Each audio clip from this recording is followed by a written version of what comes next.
I absolutely love a good gimmick, and as a kid, it was everything I was all about. Action figures with helmets, action figures with cool features like spring launching missiles or belts that doubled as grappling hooks, electroplated armor, rub signs, light activated eyes, you name it. And as a kid, you could imagine I had all the standards. I had Spider Man, I had Iron Man, I had Transformers, Ninja Turtles, all that stuff. But there's always one figure in my collection that I knew absolutely nothing about until now. And that's going to be this guy, apparently. There's lots to unpack here as we take a look at Marvel's Crystar, or Crystar, apparently based on one of the oldest toy lines I had as a kid. And if we take a look at the box here, or the packaging, or whatever you want to call it, I believe this arc on the side here, and also on the back, was lifted off of the Saga of Crystal, of Crystar, Crystal Warrior, #1, published in 1983. And the reason I'm not sure about it is because I just don't know whether this is the original cover art, because I don't have the comic, or if it's one of those facsimiles where a talented artist had repainted it in a higher resolution or whatever. Either way, this is a classic look. This is part of the Marvel's The Void build action figure.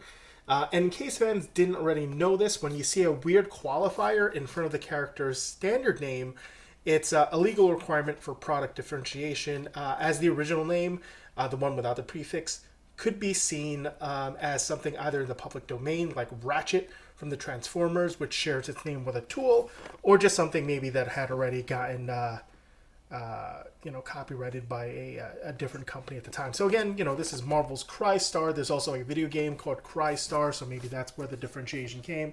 You can also see here there's Power Princess, which is a fairly generic name, so they've kind of had to put Squadron Supreme in front of it. And also for the name of Justice, which is just a blanket term. Nobody can trademark that one. They had to put New Warriors Justice there. Other characters, Namor, Namorita, Vision, that's fine. Actually, I'm pretty surprised about Vision, come to think of it. Anyway, so there's the action figure. Really sorry for all the glare. According to the sell sheet, bring the excitement and wonder of the Marvel Universe to your collection with Hasbro Marvel Legends Marvel's Crystar figure. This collectible 6-inch scale Marvel figure is detailed to look like the character from Marvel's The Saga of Crystar comics. It's got the comics-inspired Marvel Crystar. This collectible Crystar action figure is based on the appearance, blah, blah, blah. I don't know why they repeated it twice. Whatever. I'm reading the lines twice as well. It's got comics-inspired accessories. It comes with the action figure and 4 accessories, including alternate hands, sword, and shield. Now, the sword and shield are pretty cool. The shield is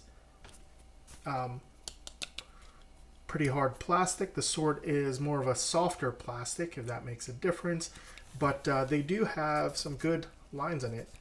The figure plastic also seems really good. It's not like the gummy kind of plastic. It's a harder one, so that's cool. It features over 20 points of articulation with fully posable head, arms, and legs for dynamic poses on your shelves. And Crystar, the Prince of Crystalium, leads an elite team of Crystal Warriors against the threat of chaos. Now, who is not a threat of chaos?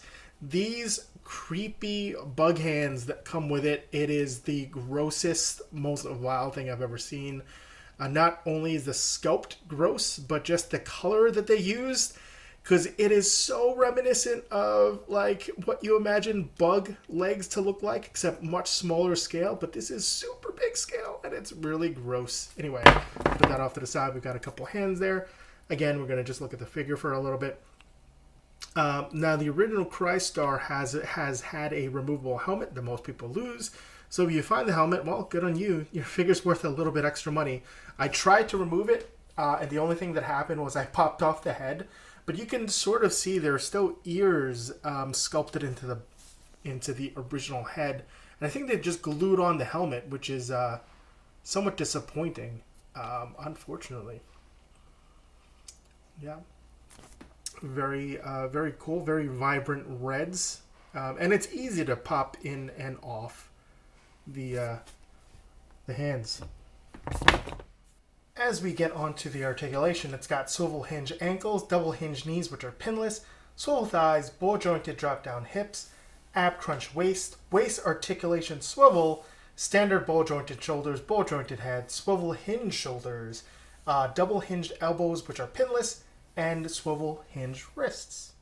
Now, this was absolutely one of my favorite mystery figures as a kid. I mean, this guy was a stand-in for basically anybody because he didn't have a character to him. But he was also a stand-in for Iceman for some reason. I never knew this guy's name, so I'm relatively certain I was always just pretending that he was made of ice. Like if you shot him, he would regrow his ice like a healing factor before I knew that was. And crystals were probably not really something that I knew much about as a kid because, I mean, come on, if you're like 6 or whatever, you're not thinking about crystals or diamonds. You're like, well, this guy's see-through like ice. That's pretty much it. So as we move into the comparisons, to help you decide whether the design language for this particular figure shapes up to others in a similar universe, we're bringing along some other Hasbro figures from the G.I. Joe Classified line, Star Wars Black Series, Power Rangers Lightning Collection, and the standard and perfectly 6-inch scale, 6-inch Spider-Man figure. Now, this actually, the Crystar or Crystar, whatever you want to, however you're going to pronounce it, actually looks pretty good next to the Power Rangers Scorpina, which is, of course, one of the coolest villains from the Power Ranger series that I remember as a kid. Anyway, looks really great alongside everybody else. And, of course, it's got that X factor of being molded in blue, clear plastic, because who doesn't like that? Who knows if it's going to yellow over time? I guess it's been a couple years since this has been released and it hasn't yellowed so far, so that's great. Anyway, let me know what you think of this figure. Did you love it? Did you hate it? What kinds of stuff do you prefer collecting, and what figures are you looking forward to in the next couple of months? Thanks for watching, and stay tuned for more content.